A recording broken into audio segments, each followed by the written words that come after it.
we did think about the All-Star race thing after the fact. Actually, on the cool down lap, in between saying I can't believe that we just won this race, I said, hey, we're in the All-Star race too. I think I said that at some point, didn't I? I don't remember. It was a good race for us. We didn't. I'm happy to be in here and not being here under qualifying terms because I know that's when I usually get to see everybody that's in here. First and foremost, this is really a pleasant change for me. And the car was good all night. I don't think we made any big adjustments. There was a couple of points where I was whining pretty hardcore, but that's typical for me during a race anywhere. And Pete and the guys made some really good calls. We got up to 6 at one point, right? Just the old-fashioned way driving up there. And I knew we had a strong car. We had good pit stops all night long. Those guys did a great job. And the opportunity presented itself, and Pete and I were talking about it, and the decision's his 100%. The way our stuff works is whatever he tells me to do, I do. But I did, mention, I said, man, I think this thing would be good with clean air. And that's all he needed to hear to make the call to stay out. And obviously that was the call of the night. That won the race for us right there. And, we were fortunate on that last restart. I spun the tires pretty bad on the second to last restart. The last restart, the tires hooked up good. I got them cleaned off a little bit better, and they hooked up good. And when we cleared Carl going into one, I thought, okay, that's good. At least hopefully we'll finish second in this thing, and I won't have to worry about any of the other guys on fresh tires. And when he didn't catch me at the white flag, and I still had a car length gap at the white flag, I thought, man, I'm going to run another qualifying lap here because we might have a shot at this thing. I hit the fence off of turn 2, never checked up. I hit it pretty hard, I think. I don't know. I'll have to look at the car. How hard was it? Not bad? Okay. Oh, I thought I hit it pretty hard anyways, and never checked up and sailed it off into 3. I'd been on the bottom all night long, and my game plan was to stick with the bottom. I figured if he passes me on the outside with his tires, that's fine. We've had a good night anyways. And when I sailed it off in there, I drove it in deeper than I wanted to. And I got tight in the middle, and I looked up, and I saw that he had drove it off in there pretty deep, which I expected him to do, but he got tight at the same time. I don't know if the air off my car got him or what, but he wasn't able to make the run, and man, we won the Southern 500. It's pretty awesome. It is pretty awesome. And Pete, talk about that victory out there tonight. That decision really to stay out there towards the end of the race. Well, it's one of them things that you think about a lot, but then again, it's a split-second decision, and sometimes you make out well with it, and sometimes you don't.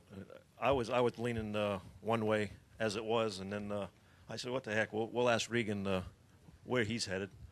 And he said we were both on the same page. So all right, let's go for it. He's the one that's driving it. So he wants some clean air. We'll give him some clean air, and he did it. He wheeled it. He did a great job all night. Right from the start, we started off a little off and made a few adjustments, and we'll tell him now that we ended up right back to where we were at the start of the race. So that's where we ended up. That's how it usually works, right? Joe, talk about just how meaningful this win is here tonight. Furniture Row, Denver, Colorado race team. Just talk about what this means for not only for your organization, but for other organizations that might be similar to what you guys have. Well, for our organization, obviously it means everything. We've been 6 years in building this team and literally started from scratch. And I can tell you a lot of people, and I can't say that I wasn't with him when Barney Visser wanted to run out of Colorado, that I thought we just might be crazy. So it's been a long road, and I'd say after about the second or third year, we started realizing that, we can compete in Cup, and we can do a good job, and we can get ourselves in position to win races. And tonight just solidifies all that hard work and shows the racing community that you can win races outside of the normal North Carolina area. Very good. We'll take questions now for Joe, Pete, or Regan. If you have one, raise your hand. We'll start right here with Steve. If we can get him the mic over here, Dennis.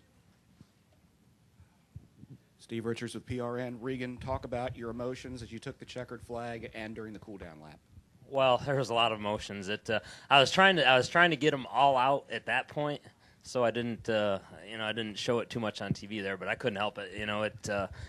It's Mother's Day weekend. My mom's not here. She's in Tuscaloosa, Alabama. She left Thursday about the same time I left to come down here to go and save some animals down there and help out with the recovery efforts there. There's been a lot of focus put on other areas, and they kind of a little bit got forgotten about there. So so she's down there doing that, and she's always been there for all my wins, all my races, everything. She doesn't miss too many of them, and to not have her there, that got me choked up a little. It is right now too, but outside of that, there's been so many ups and downs for my career, and so many points where you think, man, what am I doing?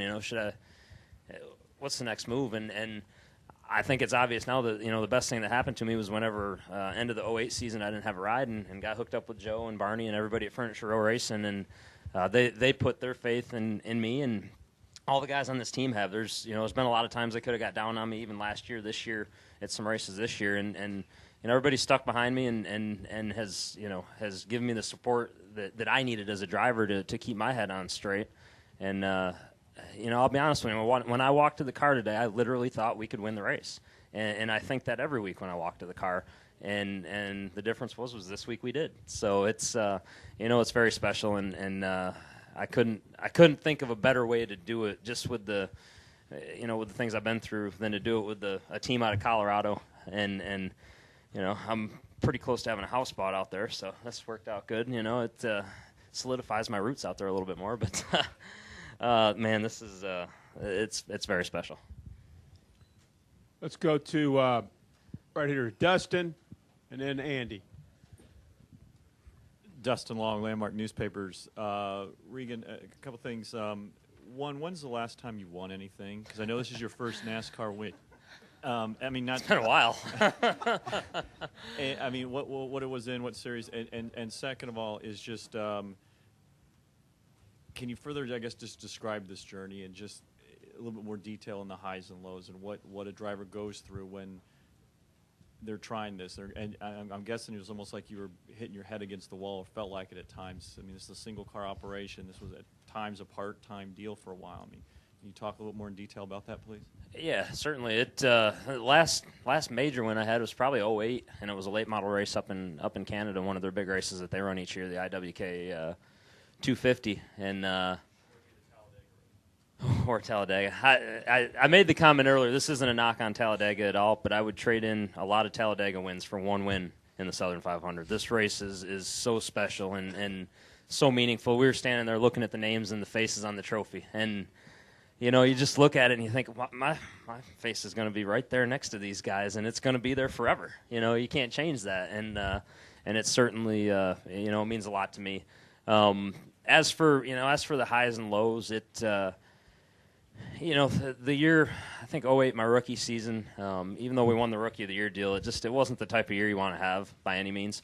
I've run, 100 and something races. You guys probably know better than I do how many races I've run for fact, and haven't even had a top 5. Just recently got a first top 10. So to just kind of come out and end up with a win, it's it's a good way to get your first top 5, I suppose, and we know we've got fast race cars, and we felt like we had fast race cars, and we put it together tonight, basically. There was a lot of little stuff that we said we had to put together, and the little stuff tonight was really good. Pit stops were good. Adjustments went smooth. Things like that. I was getting on and off pit road good. It's just there were so many little things that can hamper a race, and now me personally, I understand that stuff better, and hopefully it helps us down the road. But the low point, I can't say there's a low point. There's been a lot of times where I thought, well, what if I don't get to race another Cup race again? And as a driver, that goes through your head. You never know when your last race is going to be. Heck, there was times last year where I was just thinking, well, maybe they're going to fire me. I hope not, but who knows what's going to happen, So when we had some struggles at different points in the season last year, I'd say that last year the lowest point for me was I broke my wrist at Sonoma and raced at Loudon with it broke completely and didn't have it fixed or anything yet. And I got out of the car and it hurt really bad, and it was a horrible day. We were so far off the pace there. It was probably one of the worst races I think I've ever personally driven. And from that point on, we started rebounding a little bit. I think Chicago started the rebound, and ever since that Chicago race, it's kind of been, even though some of the finishes don't show it, we've been running way more competitive, and it was, it's just been uphill from there, or down. I don't know how you look at it, but.